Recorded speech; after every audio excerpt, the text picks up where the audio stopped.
Welcome back to another Zincast, and today we're going to be talking about something completely different. Star Wars. Yeah, the Obi-Wan Kenobi show. And listen, there's about 1 million channels out there covering Star Wars, covering this show. And you know what I thought? You think we need one more? You think we need one more? All right, we'll get one more. That's right. I thought we need one more. So let us go through. Now, before we go through, I want to obviously spoilers. Okay? Spoiler alert. I'm going to be doing spoilers. Don't be spoiled. Go watch the show. Turn this off. Go watch the show. Then come back and get spoiled. Well, you won't be spoiled. At that point, you'll be able to comment below and let me know what you think. Because you also want to do that, right? Subscribe, like, and comment below. But this is a 6-part miniseries, right? Part 1, 2, and 3 are now out. 4, 5, and 6 will be coming later. I decided I want to wait to watch the first 3 parts before making this video because I really wanted to, figured we're getting half of the show there, and it's like reading a book, right? Chapter 1 or part 1 of the book. I don't want to judge it just yet. I want to hit part 2, part 3. If I get halfway through the book and I'm enjoying it, then I probably going to enjoy the rest of the book. So that's why I kind of want to wait. You're never reading chapter 1 and be like, I'm done. That's lazy. Okay? So let's recap episode 1 just a little bit. This is not really a recap thing, okay, guys? I just want to give you my opinion and what I liked about the show and what maybe kind of was a little off, there was not much off, by the way. But episode 1 starts with part 1 starts with an awesome recap of The Phantom Menace, Attack of the Clones, and Revenge of the Sith, episode 1, 2, and 3, the prequels. You see that recap, it's great. You get a little Order 66, some new scene in there, which at the Jedi Temple, which was awesome. And then we're introduced to the Inquisitors. If you don't know who the Inquisitors are, go look them up or go play Fallen Order. Yeah, it's an awesome game, by the way, because that will give you a good introduction with the Inquisitors. As for Obi-Wan, Ewan McGregor, he plays this role through these first 3 parts amazing. His acting, the way he's conveying the emotion, even without words, really makes you feel like you're watching Obi-Wan Kenobi, right?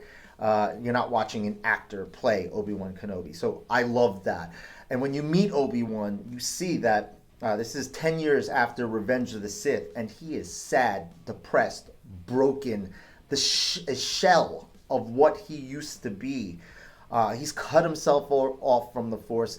He's trying to communicate with Qui-Gon, but he doesn't seem like he's getting anywhere. They almost have this like Groundhog Day feel where they show him going to work and then coming back home. And they do that a couple times, and you could see like he's in this rut. And I think if it wasn't for his job to watch over Luke, this is a guy suffering from a lot of depression. Like I could see him like giving up on life, you know. But like that one little job of making sure Luke is safe is like the thing that maybe keeps him going. I also love that when you see his home where he lives, his cave, there's like nothing in it. It's like super minimalistic in there. And if you think about it, this is 10 years after Revenge of the Sith, right? So 10 years later, when we see him again in A New Hope, when you look at his cave then, it looks more homey, right? When you're in a depressed, dark place, you're not decorating your stuff. He's just going there, like that's just a place to sleep. But later on, he's learned to live again. So I don't know what we're going to see in part 4, 5, and 6, but I'm assuming by the end of this, he's going to transition from this broken man to, back to that hopeful Obi-Wan that we've seen before the Revenge of the Sith, right? Remember, hello there, right? That fun Obi-Wan, and also that fun Obi-Wan that you see in A New Hope. He's always smiling, even when bad things are happening, because he gets his hope back. So I think this whole series is going to pull that in, and I think they hammer that home.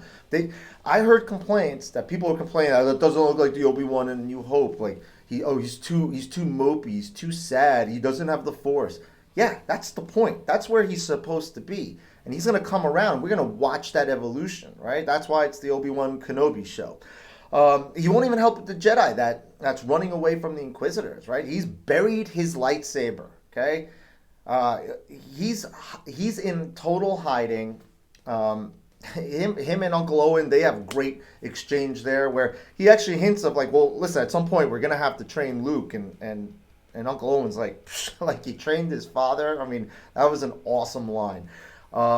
So at this point, you're like, all right, this dude is not helping anyone. He's just sitting there. He thinks everything is his fault, and that, you know, the whole turn of Anakin and so on. And then we meet Leia, which I thought was awesome. That was a surprise for me. The whole Leia dynamic in there. I love seeing little Leia. And then she gets kidnapped. And Bail, played by Jimmy Smith again, right? Jimmy Smith again. He calls Obi-Wan. He's like, dude, you got to help me. And Obi-Wan's like, no. Right? He's still saying no. And then Bail heads down to Tatooine and is like, you're going to help me. And Obi-Wan digs up that lightsaber and heads off planet. And that's where the real adventure begins, right? So that first episode, we're set up with how sad and broken Obi-Wan is. And then this, you know, the motivation of having to go find Leia gets him off planet to break that Groundhog Day routine. Which leads us to part 2, the second episode. This episode was cool on this planet, Dio, I believe the name was. It had some Breaking Bad feels when he's like going through some spice lab, right? Like a space meth lab. There's like a John Wick feel also, when all the bounty hunters are coming to find him. He's popping up on all their communication devices. And again, he goes to rescue Leia. And this apparently was a trap by Reva, because she's trying to hunt him. Because she wants favor with Vader, which is what it sounds like, right? So it's what they keep talking about. And by the way, I want to touch quickly on Reva, played by Moses Ingram. I saw stories on the internet where people were giving her like hate and racist comments and sending her stuff on social media. Guys, come on, seriously?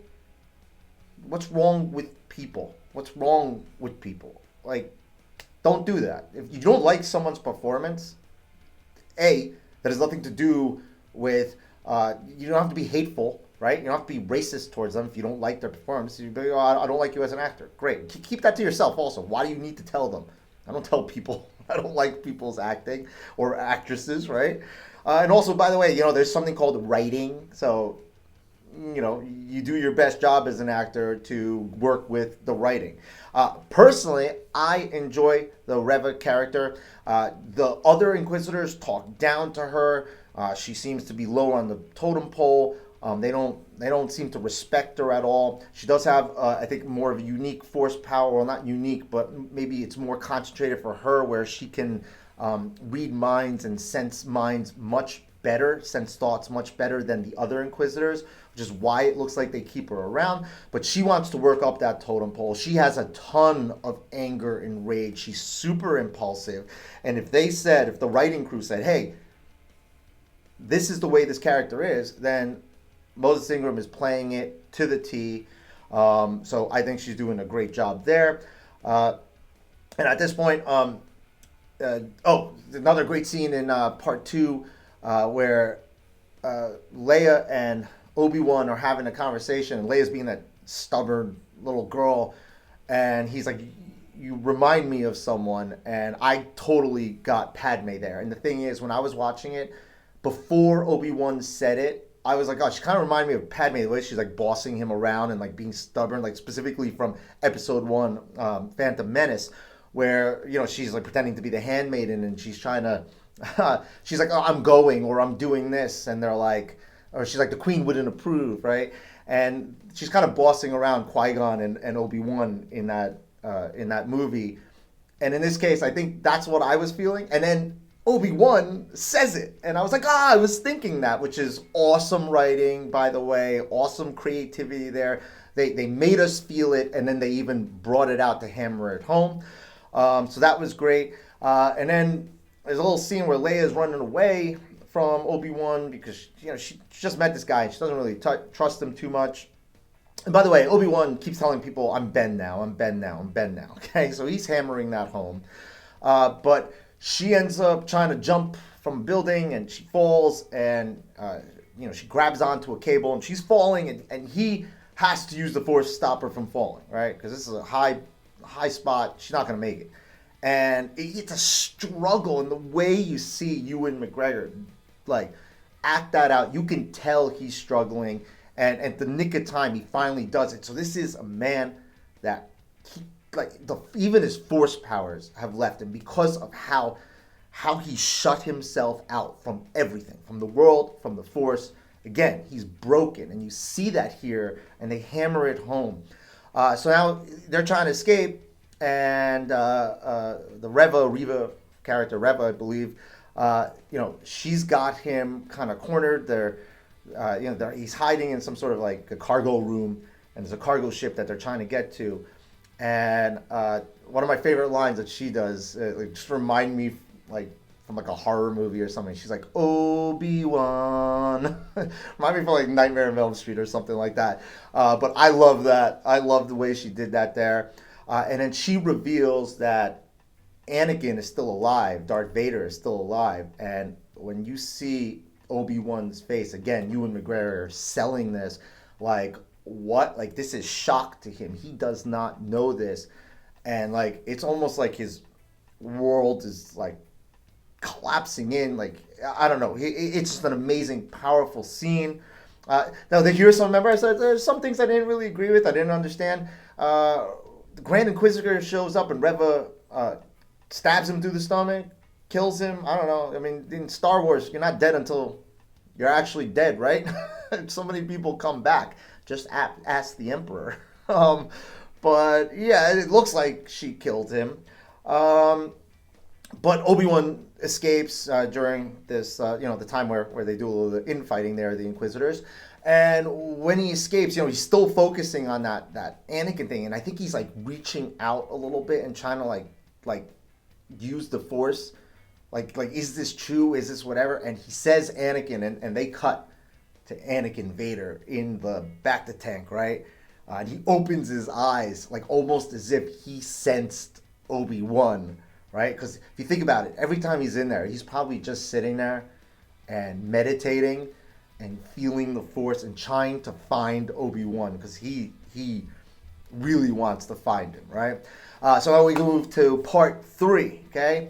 You still have tons more of the Leia Obi-Wan dynamic, and I love this, okay?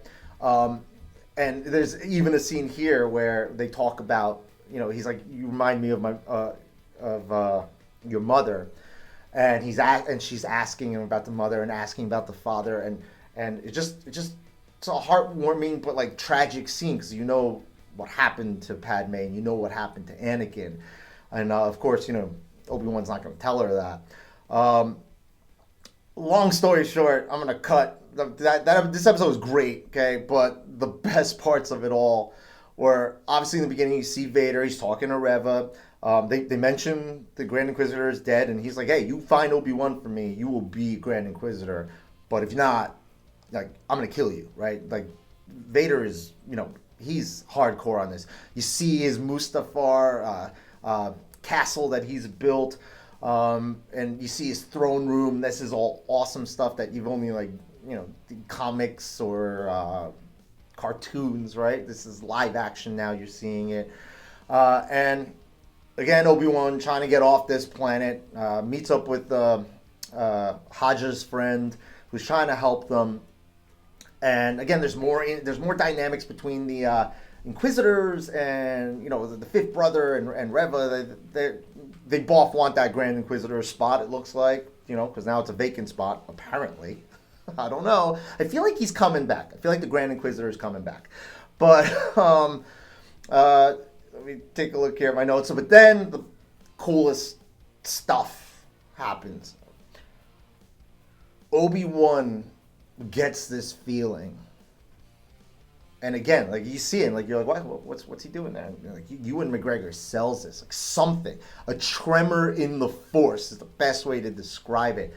And then Darth Vader, he starts walking down this street, randomly picking civilians, force choking them in the air, neck snapping, force choking them and dragging them through the dirt behind him. He is showing you evil. When I watched the original series, okay, New Hope, Empire Strikes Back, Return of the Jedi, you're always told how evil and sinister Darth Vader was. Didn't really show. The good in him still showed there. I mean, you know what I mean? New Hope was the most, but later on, obviously, like you felt the good in him. He wasn't like from a horror movie. And this scene here made him look beyond ruthless, made him look like a horror movie. My son, who was watching it, his mouth was open because he never saw Vader look this evil. That's the word, okay? And he's showing off that he's evil here. And Obi-Wan pretty much leads them away, and now they're fighting in some, looks like some quarry area. And Obi-Wan has still not lit up his lightsaber through all this time. He's held it a couple times, and like he wants to light it up, but he hasn't. Finally, he lights it up, and you get a little bit of saber fighting here. Not too much, but I love how Vader is just one hand. Boom, boom, boom. One hand, okay? No two hands on the saber, one hand. And Obi-Wan is doing everything to just prevent death here, okay?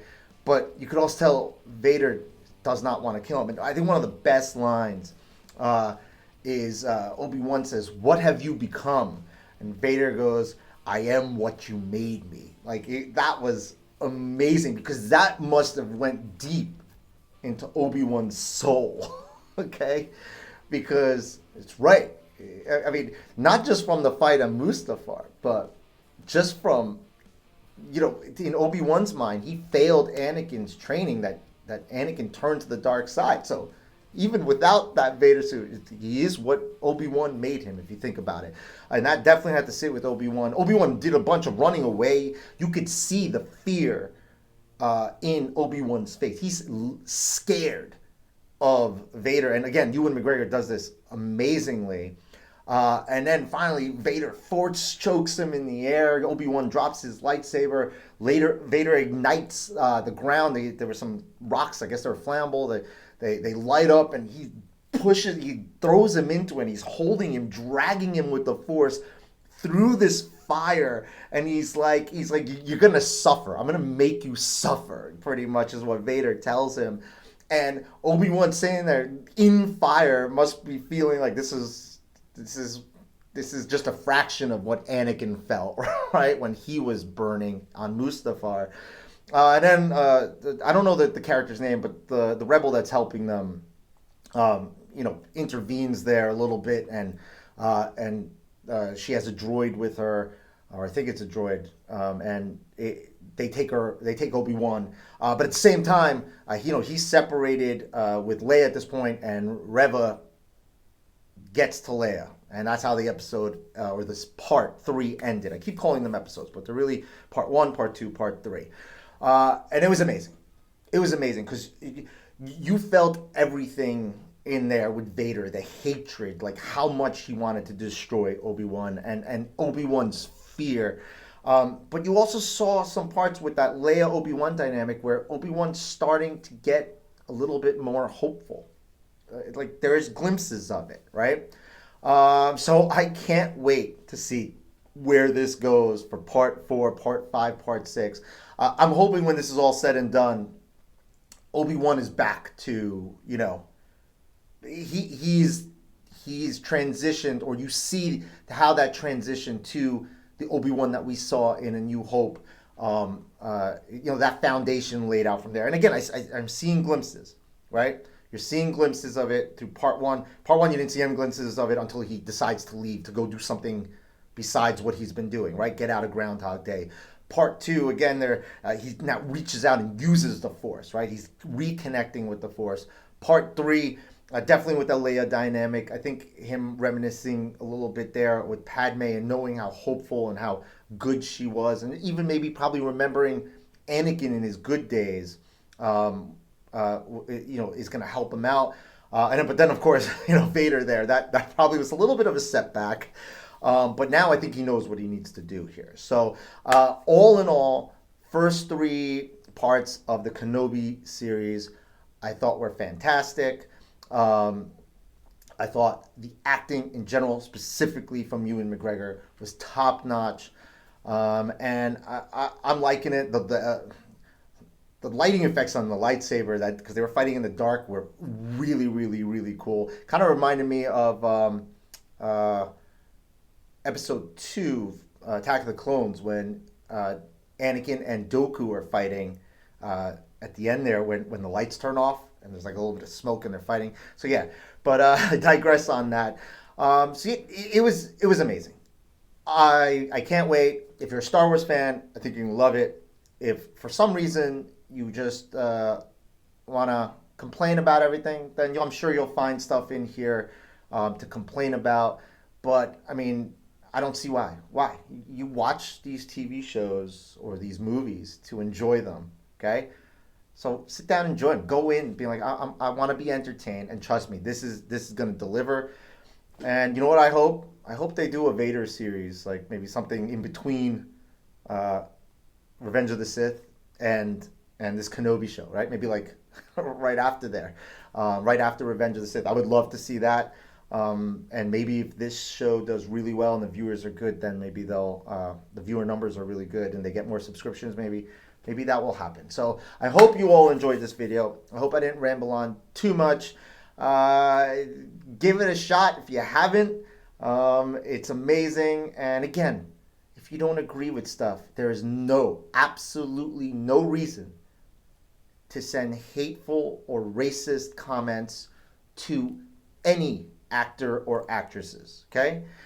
And Ewan McGregor actually posted about this, and I'm going to play it for you also because he said it perfectly, and I can't say it as well as he did. So I'm going to play that. But again, I hope you all enjoyed the video. Please like and subscribe. Comment below, how did you guys enjoy part 1, part 2, and part 3? Again, I'm judging them all 3 together as one half of a movie, and I'm going to judge the other as the other half, and obviously as the whole. So let me know in the comments. And yeah, have a good one, everyone. It seems that some of the fan base from this influential fan base have decided to attack Moses Ingram online and send her the most horrendous racist DMs. And I heard some of them this morning and it just broke my heart. Moses is a brilliant actor. She's a brilliant woman. And she's absolutely amazing in this series. She brings so much to the series. She brings so much to the franchise. And it just sickened me to my stomach to hear that this had been happening. I just want to say, as the leading actor in the series, as the executive producer on the series, that we stand with Moses. We love Moses. And if you're sending her bullying messages, you're no Star Wars fan in my mind. There's no place for racism in this world. And I totally stand with Moses.